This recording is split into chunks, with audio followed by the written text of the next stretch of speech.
Almanya'dan sevgilerle arkadaşlar.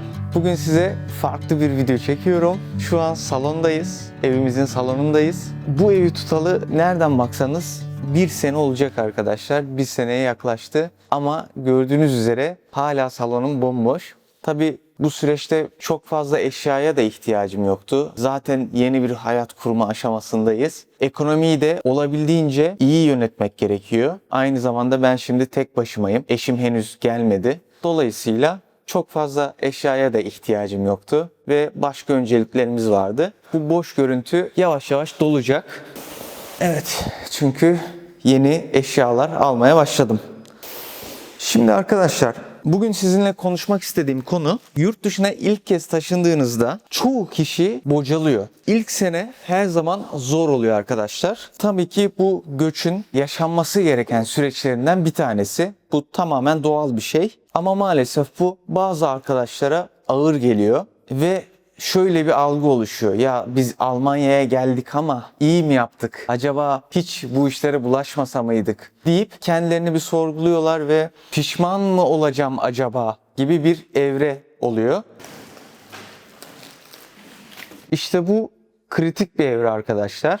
Eğer bu süreci yönetemezseniz o zaman pes edip ben döneyim diyorsunuz ve bazılarını görüyorum geri dönüş yapıyorlar. Ya tabii ki olmadığı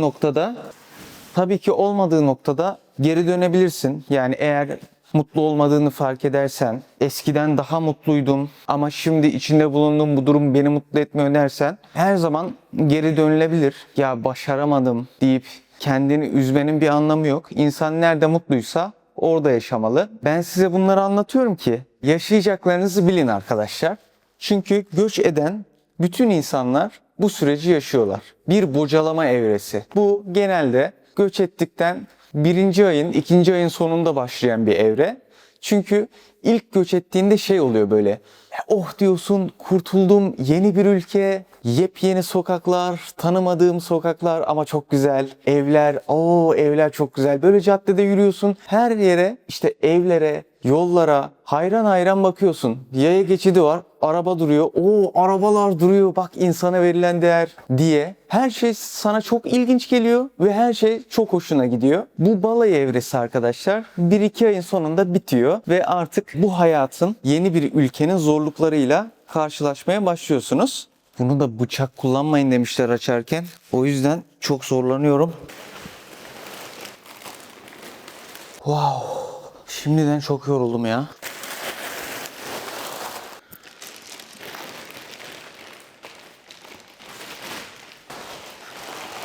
Eskiden hiç böyle şeyler yoktu ya. Gerçekten insan şaşırıyor.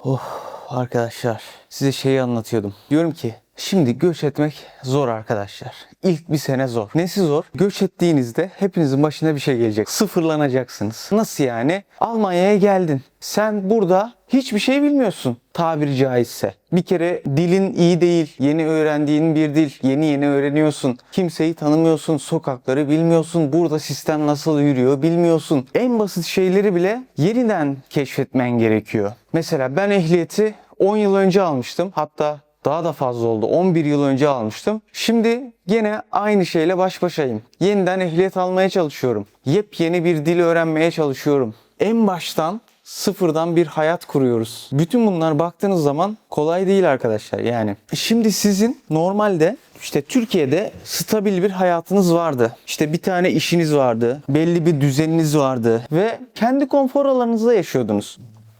Sonra bir gün dediniz ki ben neden Almanya'ya gitmiyorum veya yurt dışına gitmiyorum. Sonra yurt dışına geldiniz, Almanya'ya geldiniz ve burada sıfırsınız. Tamamen sıfırdan başlıyorsunuz.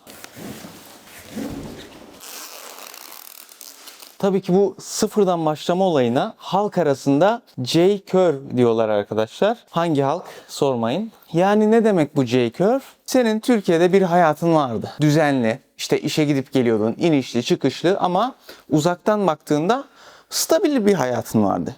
Sonra sen Almanya'ya göç ettiğinde o konfor alanın, standartların birden dip yaptı. Her şey. Çünkü düzenin değişti, evin değişti, ortamın değişti. Artık ana dilinin konuşulmadığı bir ülkedesin. Sıfırdan başlıyorsun. Dolayısıyla hayat pratiklerin önemli ölçüde zorlaştı. Yeniden keşfetmen gerekiyor çoğu şeyi. Buna J eğrisi deniyor arkadaşlar. Tabii ki bu hep böyle gitmiyor. İlk sene böyle. Belki 2 sene sürecek, belki 3 sene. Kişiden kişiye değişir. Her göç farklıdır. Siz zamanla buradaki düzeninizi oluşturdukça o eğri yukarı doğru ivmelenecek. Ama bu bir süreç. Birdenbire düzelmiyor. Kimisine göre 1 yıl sürebilir, kimine göre 2 yıl sürebilir. Tamamen içinde bulunduğunuz şartlara göre değişiyor. Bu süreç uzadıkça tabii sizin motivasyonunuz da düşüyor.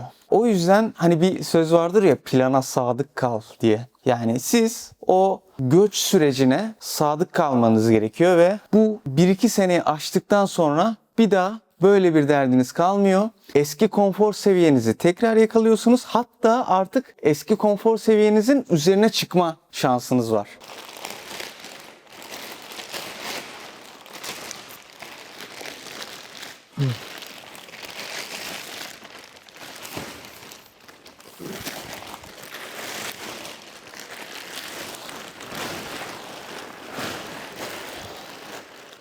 Eskiden hiç yoktu böyle şeyler ya. Koskoca koltuk ufacık kutuların içinde geldi. Şimdi kendi kendine kocaman oluyor. Şimdi bunları birleştirelim tabii.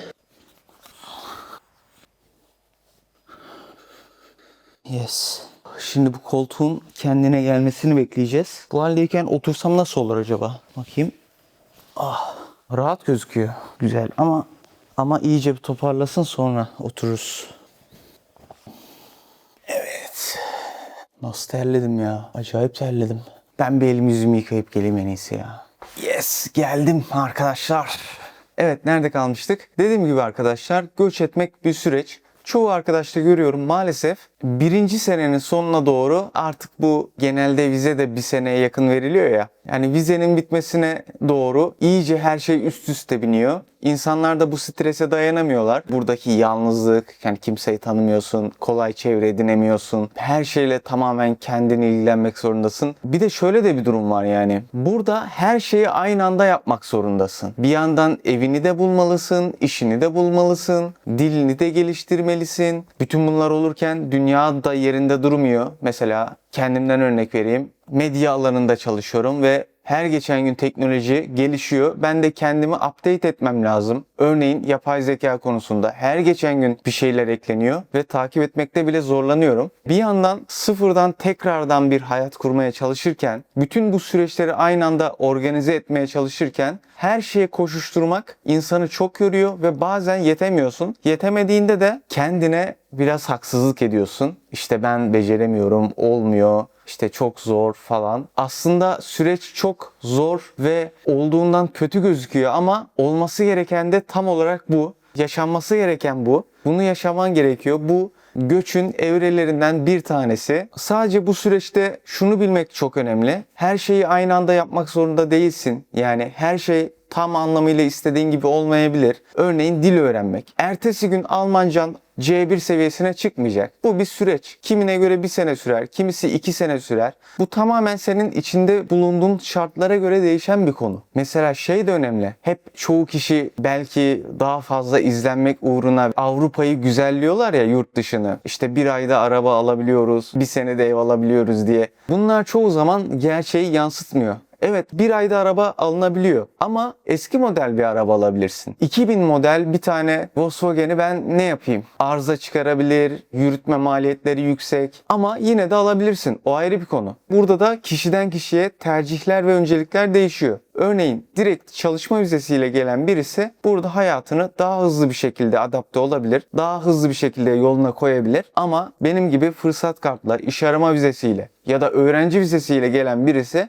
daha yavaş yavaş ilerleyecektir. Önce düzenini kurması diğerlerine göre daha uzun sürecek. Normalde Almanya güzel bir yer. Bence yaşamaya da değer. O yüzden buradayım zaten. Ama tavsiye eder misin dediklerinde canı gönülden tavsiye ederim de diyemiyorum. Niye diyemiyorum? Almanya yüzünden değil, yeni bir hayat kurmanın zorlukları yüzünden bunu diyemiyorum. Yani bu süreci herkes atlatamayabilir ya da herkes rahatlıkla aşamayabilir. Sıfırdan bir yaşam kurmak gerçekten kolay değil. Bu arada bu Almanya için geçerli değil. Yani sen Türkiye'de bugün farklı bir şehire taşınsan bile aynı şeyleri yaşarsın. Hiç tanımadığın, akrabanın olmadığı bir yere taşındığında bile pek çok zorluk yaşayacaksın. Dediğim gibi ilk başta zor oluyor. Sonra sen yavaş yavaş ortama adapte olup tekrar kendi potansiyelini yakalıyorsun. Ama bu bir süreç. Yani bunun bilincinde olmak lazım. Körü körüne göç etmek mantıklı değil. Yani yaşayacaklarınızı bir tahayyül edebilmeniz lazım. Örneğin Almanya güzel ama Almanya'nın bir de görünmeyen yüzü var. Bu evde bir senedir bu salon bomboştu.